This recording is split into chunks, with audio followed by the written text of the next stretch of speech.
छोटी चींटी और बड़ा तूफान। एक समय की बात है। एक छोटी सी चींटी जिसका नाम एमी था, अपने दोस्तों के साथ खाना इकट्ठा कर रही थी। अचानक आसमान में काले बादल छा गए और एक जोरदार तूफान शुरू हो गया।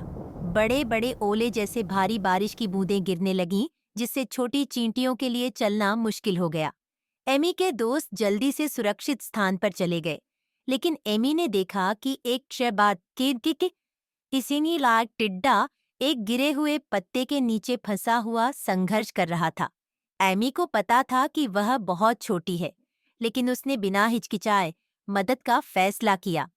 उसने अपने दोस्तों को बुलाया और सभी ने मिलकर पत्ते को थोड़ा सा उठाया ताकि टिड्डा बाहर निकल सके। टिड्डे ने आभार व्यक्त किया और भविष्य में मदद का वादा किया।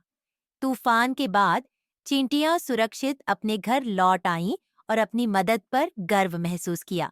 कुछ दिन बाद जब उनका खाना कम हो गया, तो टिड्डा ताजे पत्ते और फल लेकर आया ताकि वह अपने नए दोस्तों के साथ साझा कर सके। चींटियों ने सीखा कि छोटी सी भी दया से मजबूत दोस्ती बन सकती है और दूसरों की मदद करना अक्सर हमें मदद वापस दिला सकता है। सीख: जरूरत में दूसरों की मदद करना हमेशा अच्छा होता है और दया अनपेक्षित रूप से आपके पास वापस आती है।